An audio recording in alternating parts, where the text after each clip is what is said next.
What's going on, you guys? It's the Honda Baron here with another video for you guys today. In today's video I want to talk about bikes, and specifically the difference between 250cc and a 500cc and which I would recommend for beginners. When I say 250, I kind of also mean like 300 because that's kind of the new minimum for entry-level bikes. And yeah, I want to talk about the differences between the two bikes, what I recommend getting as a beginner, why I really miss my old CBR 300R, and which would be better for you, whether a 250 would be better or if you would be better off with a 500. That's what I want to talk about. I'm here at the Royal Botanical Gardens here in Hamilton, Ontario. The sun's just about to set, so I got about maybe another half hour before I gotta head back. So instead of rambling on, let's get on the bike and let's get going. Actually, first I'm gonna get a quick shot for Insta. By the way, follow me on Instagram. It's I'm the Honda Baron. Search me, you'll find me, and you will probably see this photo online sooner or later. And let's get riding. Gravel, gravel, gravel, don't slip. So, as a new rider, there's a good chance you're looking at bikes and you're thinking, well, I could go with a 250, or, you know what, I kind of want a 500. I want something a bit bigger. I'll tell you right now, neither of those are the wrong choice. A lot of it depends on like how old you are, say how responsible you are, what your budget is, where you live, what insurance is going to be like, and what you're looking for in a bike.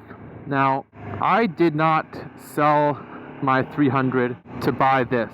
I was in an accident and the bike was totaled. It had nothing to do with the size of the bike. It was the other driver was completely at fault.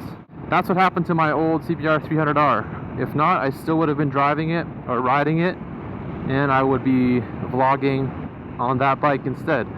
I love that bike. A lot of fun to ride, really cheap and easy to maintain, really good, really affordable on insurance. Did you guys see those wild turkeys? You know, the smaller bikes are a blast. You know, I've said it before in my videos, it's a lot more fun to ride a slow bike fast than it is to ride a fast bike slow.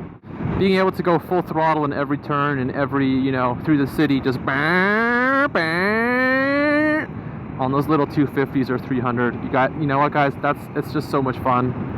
The engine screams at those higher RPMs, and it just sounds so good, even with stock exhausts. At least I think so. And it's just so fun, you know, shifting gears. You know, you're like a street Rossi out there with a little 250. You feel like a boss in the twisties. It's like, and you can keep up with your buddies, you know. At that point, if you're in if you're in like a little bike like that, you can get huge lean on. It's so much fun. Let's give this guy a little wave. What a boss. But there are also some drawbacks to riding a smaller 250 or 300cc motorcycle. And now, yes, they can keep up in traffic. I think my 300 went about 140 or 150, but that was full throttle, maxed out, you know, full tuck. That's all I had in the. That's all she had, right? You're gonna have to plan your passes more.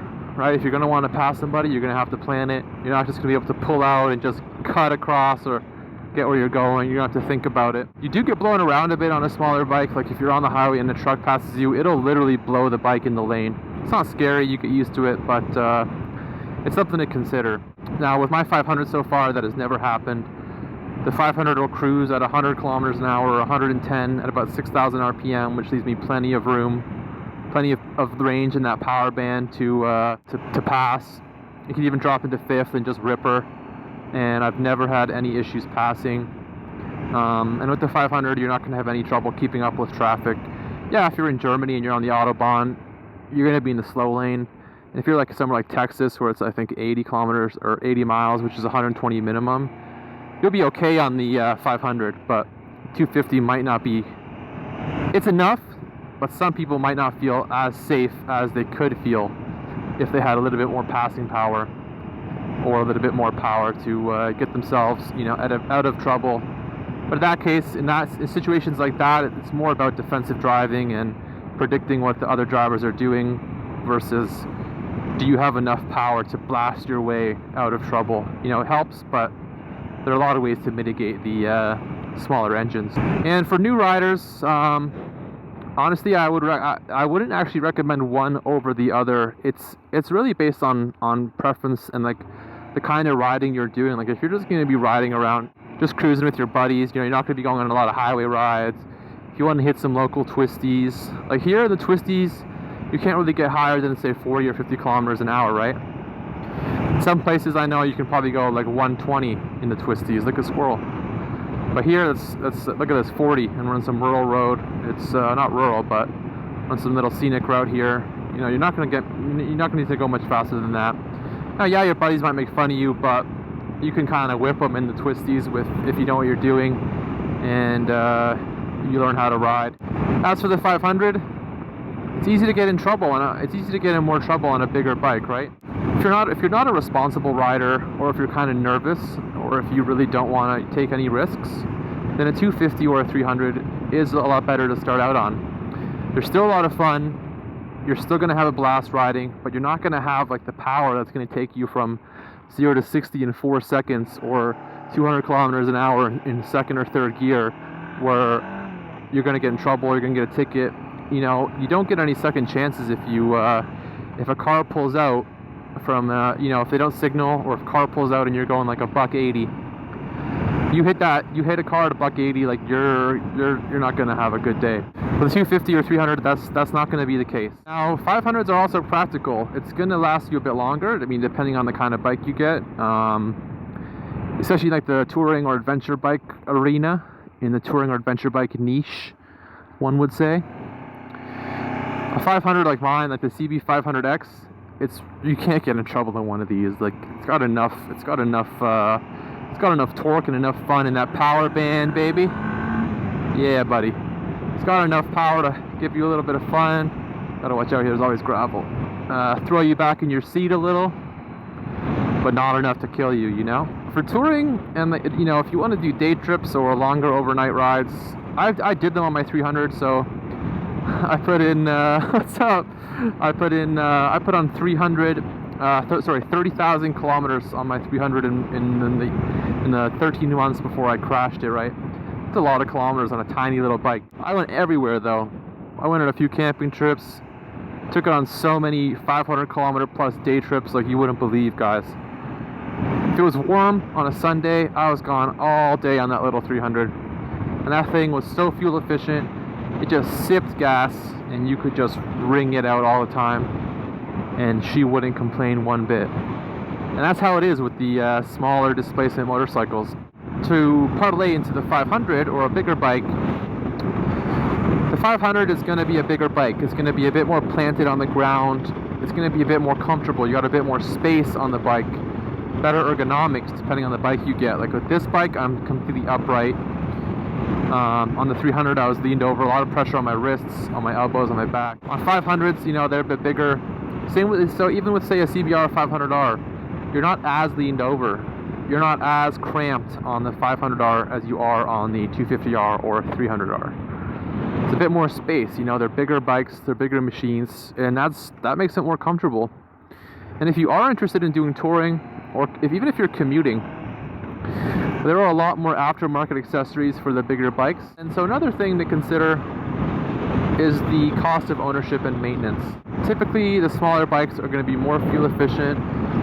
They're going to be cheaper and easier to maintain. The parts are going to be less expensive. Wheels are tires are less expensive. It's going to be easier to do anything. You know, the mechanics are going to spend less time working on it, saving you money.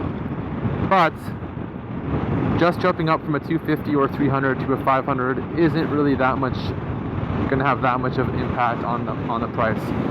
I would say it's maybe 10 or maybe 10 to 20% more.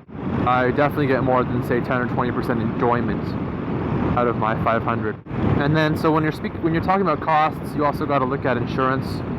Insurance, especially for younger riders, will be less for a 250 or 300.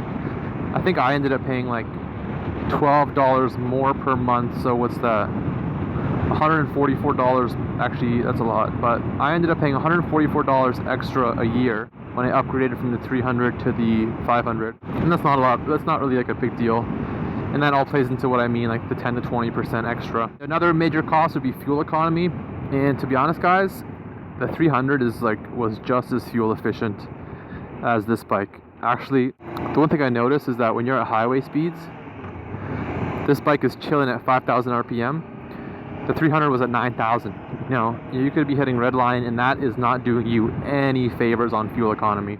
So if you're commuting and you want something with enough power to pass, that's fuel efficient and comfortable, then I would recommend the bigger bike. What do I recommend for beginners? Well, like I said, it really depends on what you're looking for. There's no reason why every beginner should start out on a smaller bike.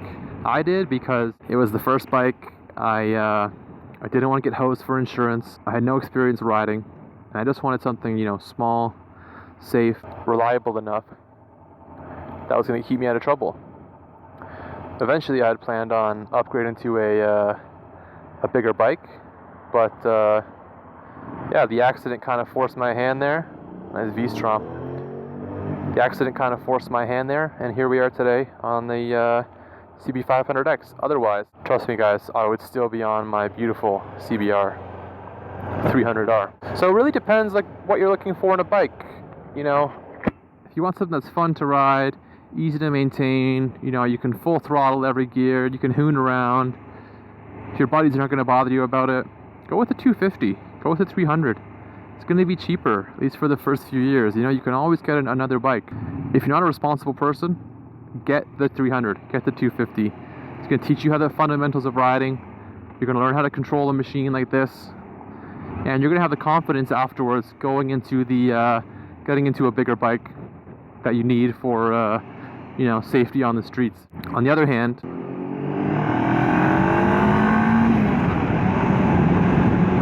yeah, if you're planning on commuting like a reasonable distance, if you want to get into touring or adventure riding or moto camping, if you're going to be taking a lot of highways, or you just want a bike that might last you a few years longer before needing to change or upgrade, then I would definitely recommend looking at a 500. Yeah guys, like I said, sorry I kind of zoned out there for a minute. Like I said, if you're getting into touring, if you want to do some moto camping, if you've got a longer commute, if you want something that might last you a few more years before you're thinking of changing it up or upgrading, then I would recommend getting a bigger bike. You know, if you're a responsible person, maybe a younger adult, if you got friends that ride bigger bikes, you know, go ahead, ride the bigger bike. I think regardless of what you have, you know, you're going to learn. Life is the greatest teacher. So you can either choose to make mistakes on the, that was a cool scooter, guys. I'll talk about that in another video. I love scooters. Anyways, life is the greatest teacher. You know, you're gonna make mistakes whether it's on a 250 or a 500. So it basically comes down to preference, what you can afford, what you feel like. You know, don't let anybody tell you a smaller bike is better to start out with, or a bigger bike. You know, that you need a bigger bike. I heard all that same BS, and I was very happy with my 300. I miss that bike every day. They're just so much fun, you know. This bike's a blast too. You can have a lot of fun no matter what you ride. Choice is always yours, and just do the research, find a reliable bike, and you'll be good to go. I think now's a good time to end the video, but yeah, as always guys, thank you for watching. Don't forget to give a thumbs up and click on that subscribe button so you can stay updated with future videos. And I hope you guys have a wonderful day or night wherever you are, and we'll see you in the next video.